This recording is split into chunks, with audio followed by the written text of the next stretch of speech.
Le Pôle Express, c'est le film par excellence de Noël. D'ailleurs, j'avais prévu de sortir cette vidéo pour Noël, parce que je regarde ce film le jour de Noël par tradition, mais vu que c'est vos recommandations qui comptent plus que les miennes sur cette chaîne, j'ai voulu vous faire un cadeau pour Noël, donc il fallait une vidéo qui m'a été longtemps réclamée et qui soit en même temps cohérent avec le thème de Noël, et je sais que si vous me suivez, vous savez de quelle vidéo il s'agit. Voilà. Un petit peu quand même. Donc du coup, ce jour de réveillon, on va parler du Pôle Express. Alors prenez votre tasse de chocolat chaud et en voiture!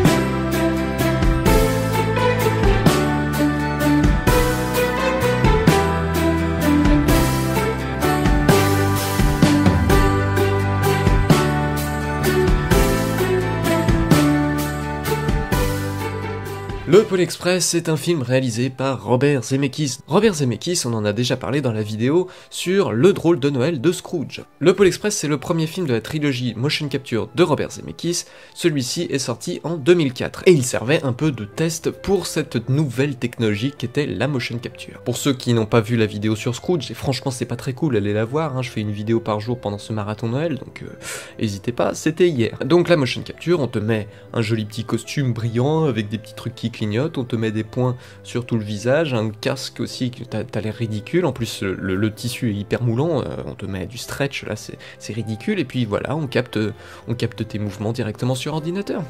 C'est vachement clair ce que je viens de dire.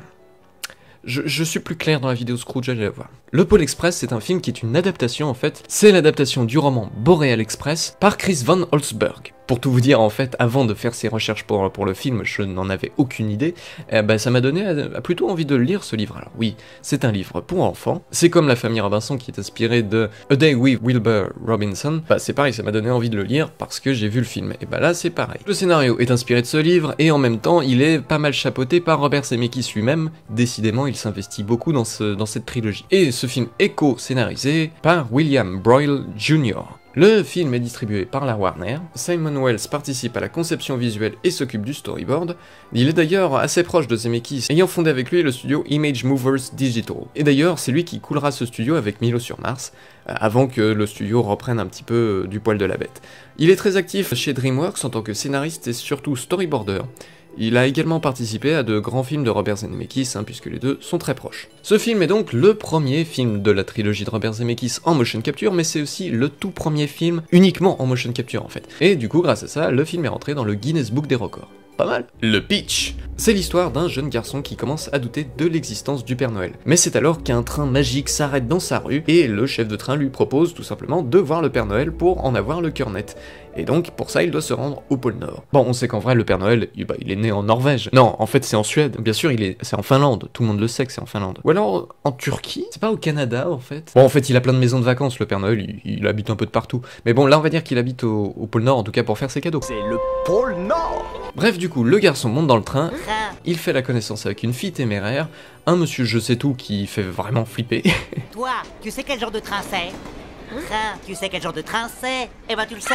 Et d'un garçon pauvre et triste qui n'aime pas la magie de Noël. Et tous ensemble, ils vont apprendre ce que c'est, cette fameuse magie de Noël, et ils vont peut-être, qui sait, voir le Père Noël. En tout cas, avant d'arriver au pôle Nord, un long périple les attend, et pas un périple si calme que ça. Ça va être assez intense. Donc un film merveilleux qui mélange rêve et réalité, avec beaucoup d'action, beaucoup d'aventure, beaucoup de bons sentiments, et c'est donc un film que je trouve iconique, c'est le film de Noël par excellence. Vous avez tout à fait le droit d'avoir un autre film de Noël. Moi c'est ma routine, voilà, tous les Noëls, c'est le Pôle Express. Je trouve très cool que les personnages de ce film n'aient pas de nom, du coup c'est hyper immersif pour le téléspectateur. N'importe qui peut se retrouver dans le héros, bien sûr, mais aussi dans la fille qui va l'accompagner, parce que ça peut être une fille qui regarde le film, et donc du coup on a ce personnage féminin qui a un peu le même rôle que le héros. Par contre, on a Billy, lui on sait son nom, je sais pas, il est pauvre, on a le droit de dire son nom, lui voilà. Je sais pas pourquoi. Esthétiquement parlant, c'est assez magnifique, en tout cas je trouve personnellement, ce film n'a pas vieilli, enfin n'a pas beaucoup vieilli, en tout cas je trouve qu'il a même moins vieilli que Scrooge. Bien sûr, il y a des petits soucis liés à la motion capture, des mouvements parfois un peu saccadés, et puis il y a je sais tout qui fait carrément flipper. Et Paul Simers! Waouh, regardez tous ces cadeaux! Je veux tous les avoir! On a aussi celui qui dit « Les ailes !» elfe qui a une sacrée tête c'est une horreur, le pauvre. Mais bon, voilà, c'est possible. Après, peut-être qu'ils ont juste des têtes de conscience. Non, on va peut-être pas se mettre sur ce sujet-là. Non, mais cela dit, il y a quelques petits soucis, voilà, légers. Mais au niveau des yeux, au niveau du mouvement, et même si le mouvement parfois, par exemple, je sais tout, il lève très souvent la main comme ça, c'est bizarre. Mais malgré tout, je trouve que c'est très réaliste. Et surtout, il y a un méga travail sur les décors, avec la glace, les aurores boréales, tout ça, c'est magnifique. Mais à la limite, c'est pas le plus difficile. Mais par contre, je trouve qu'il y a un méga travail aussi sur les textures, que ce soit la peau et les tissus, c'est magnifique. Ou alors la glace, justement. L'éclairage qui se reflète sur la glace. Quand le héros, au tout début, lit le livre, on a vraiment l'impression que c'est un vrai livre. C'est ça qui me plaît énormément dans ce film. Les boissons chaudes donnent envie de les boire. Enfin, tout est très texturé. C'est vraiment génial. C'est un film qui est là pour l'immersion, hein, comme on a déjà dit. C'est un film d'action. Il va y avoir par exemple la scène de montagne russe, d'ailleurs, qui sera la première personne. Donc voilà, c'est fait pour faire des sensations fortes. Comme la scène du train, par exemple, sur la glace, qui doit trouver les rails. On a aussi la scène où le garçon est sur le toit, où il va se prendre toute la neige en pleine face. Tout ça, c'est vraiment fait pour le spectacle, pour l'immersion et pour l'action, hein. C'est un film d'action en général, c'est un film en tout cas d'aventure. La musique est vraiment purement géniale dans ce film, elle va tout sublimer, les moments de tension, les moments de peur, les moments d'action, tout va être vraiment super et c'est une musique très Noël. Évidemment, c'est Alan Silvestri qui est aux commandes, hein, toujours, on ne change pas une équipe qui gagne, c'était déjà lui qui était sur Scrooge et il suit beaucoup Robert Zemeckis qui aime bien s'entourer d'une équipe qu'il connaît, hein, on constate quand même ça, mais là effectivement, pourquoi changer Silvestri quand on sait que c'est vraiment un compositeur de génie, hein. Moi je suis un énorme fan de ce qu'il fait. Là ce film va vraiment mettre l'accent sur la musique, il y en a de partout, et il y a même une partie comédie musicale.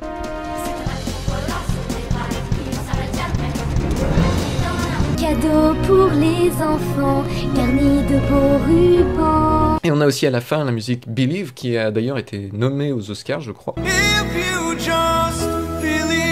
Et d'ailleurs, en parallèle de la musique, il y a aussi les bruitages, hein, les bruitages qui sont vraiment géniaux. C'est rare les films où je trouve que les bruitages sont vraiment super.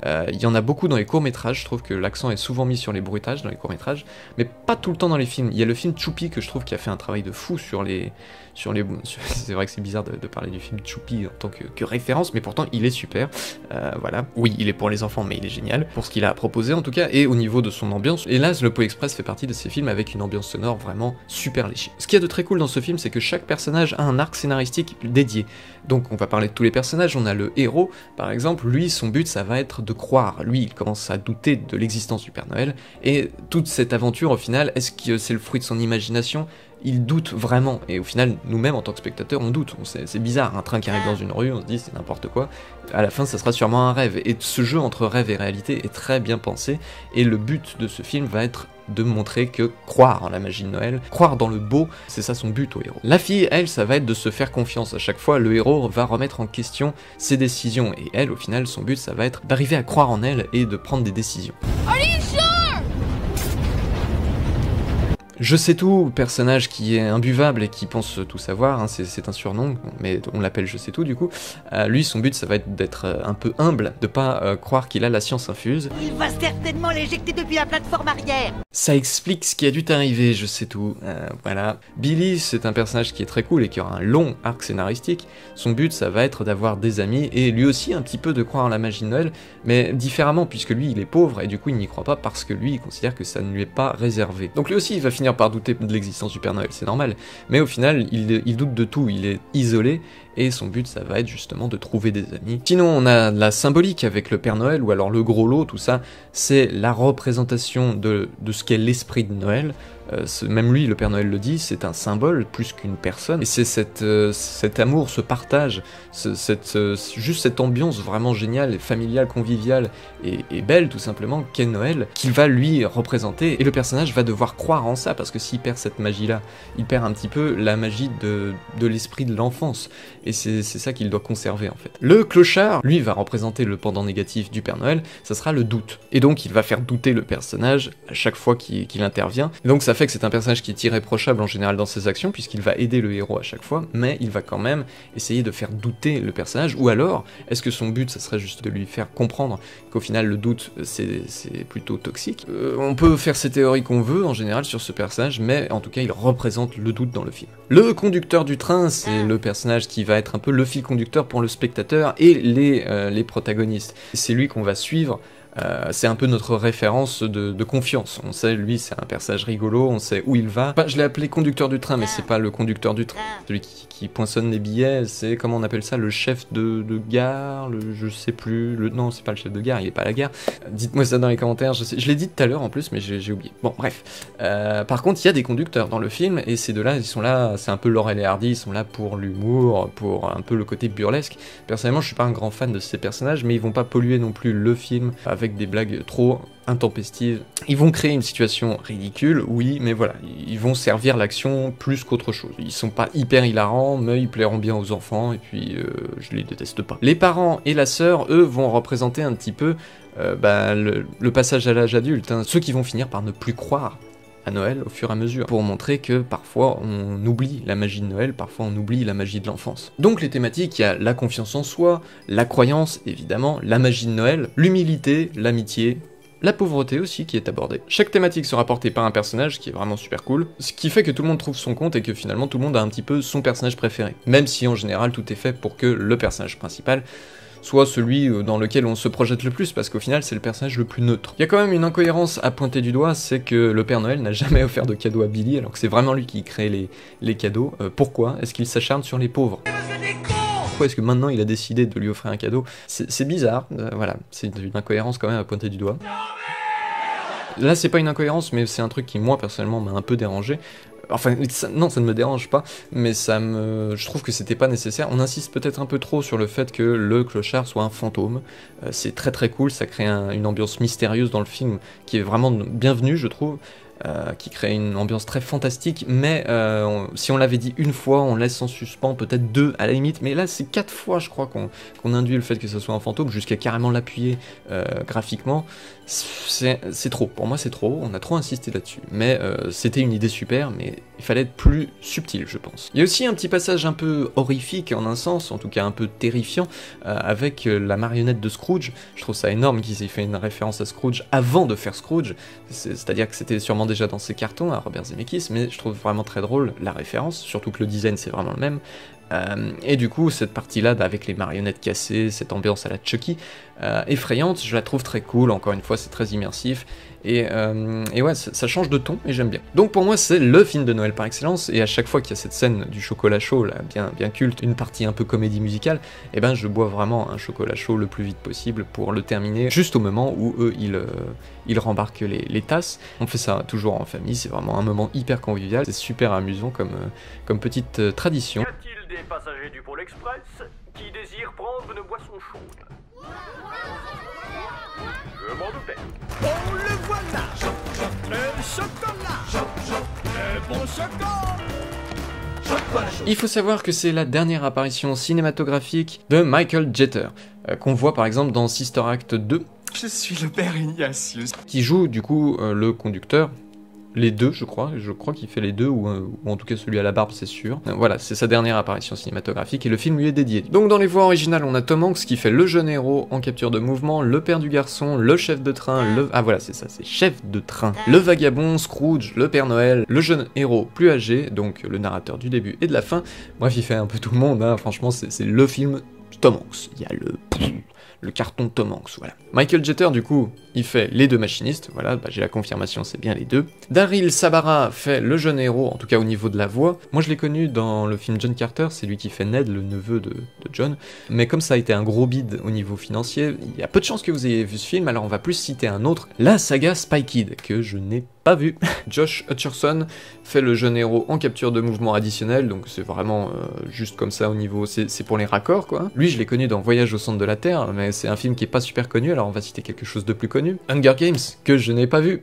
On a Leslie Arter Zemeckis qui fait Sarah, la sœur du garçon, et la mère du garçon. C'est la femme de Robert Zemeckis, et elle fait d'ailleurs tout le temps des caméos dans sa trilogie, elle est dans Beowulf, et elle est dans Scrooge. Nona Gay fait la jeune fille héroïne, elle est pas super connue, j'ai pas vraiment de rôle à citer. Eddie Deason, c'est celui qui fait Je sais tout. Regardez sa photo, il fait aussi flipper que son personnage, ça explique beaucoup de choses. Il est terrifiant. On se dirige vers les bas quartiers. Il faut savoir qu'en VO, il a doublé dans Le Petit Grippin à la rescousse, encore un film dont personne n'a entendu parler. Voilà. Le regretté Peter Scolari joue Billy, le jeune garçon solitaire, en capture de mouvement. Et c'est Jimmy Bennett qui fait sa voix à Billy. Jimmy Bennett, d'ailleurs, c'est le nom du personnage dans les 5 légendes du petit garçon. C'est un nom hyper récurrent dans les films de Noël, c'est bizarre. Et bien sûr, on a Steven Tyler de Aerosmith qui fait un des elfes, l'elfe chanteur à la fin. Au niveau des voix françaises, c'est Maxime Baudouin qui fait le jeune héros, c'est Hiro Hamada par exemple, dans Les Nouveaux Héros, et c'est aussi Pinocchio le robot. C'est Camille Donda qui fait la jeune héroïne, elle doublait vraiment un tas de monde, voilà, on va pas citer tout le monde, mais allez voir sa page, c'est une très grande doubleuse, et elle joue dans Monster House la fille qui s'appelle Jenny Bennett. Encore une Bennett du coup, bizarre, moi je pense qu'il y a un complot derrière tout ça.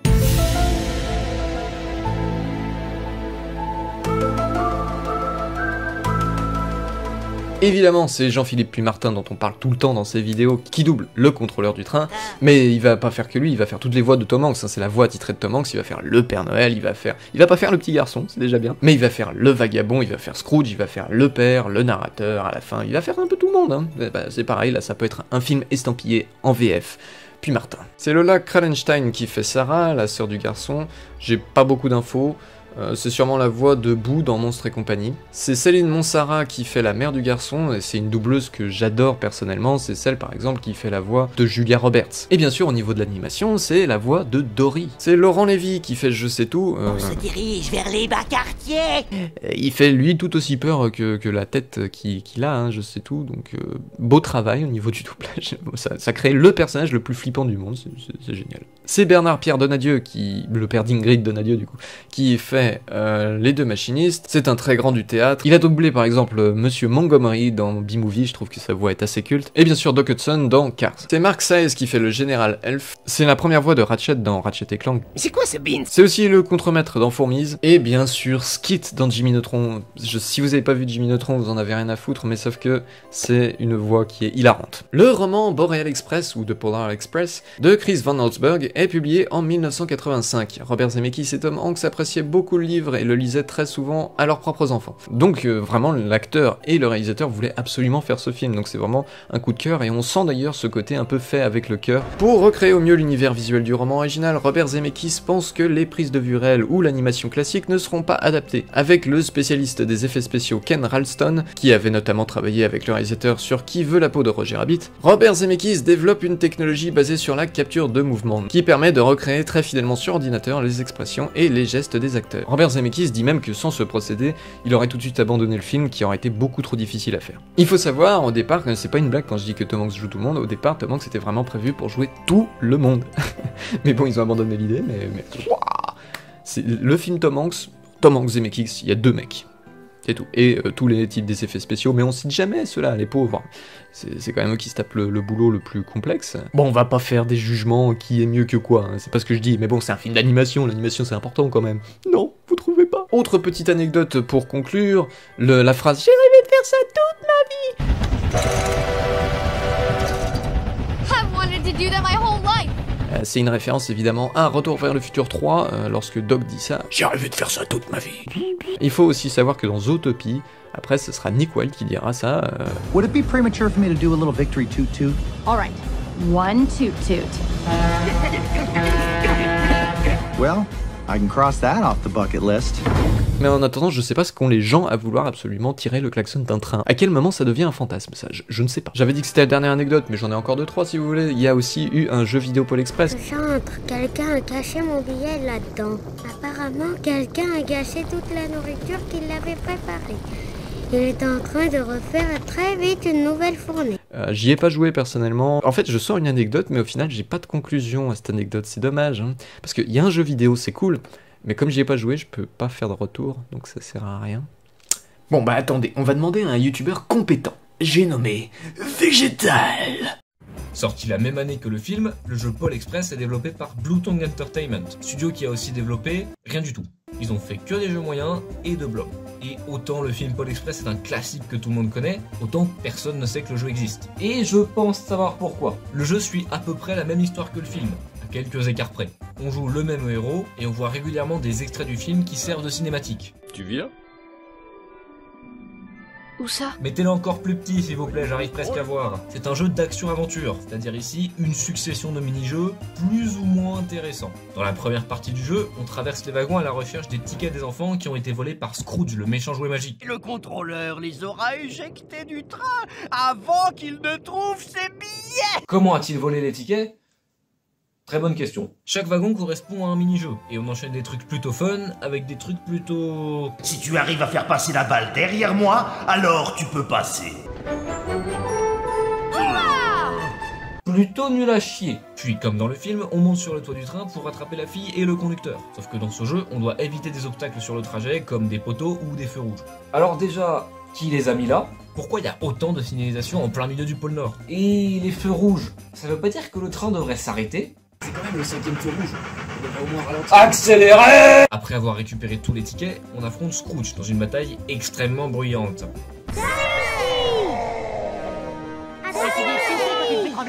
Fais attention! Le jeu est doublé en français, et c'est un bon point à souligner.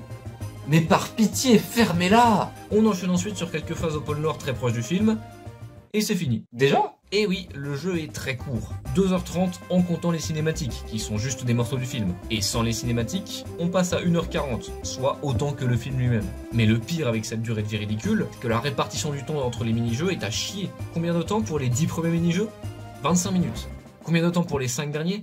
40 minutes. On dirait qu'ils se sont rendus compte au milieu du développement que ça allait beaucoup trop vite et qu'ils ont essayé de ralentir comme ils pouvaient le rythme du jeu. Mais ça rend les dernières phases interminables. 15 minutes à sauter sur ces putains de cadeaux. 15 minutes. Après, c'est peut-être aussi un problème de skill.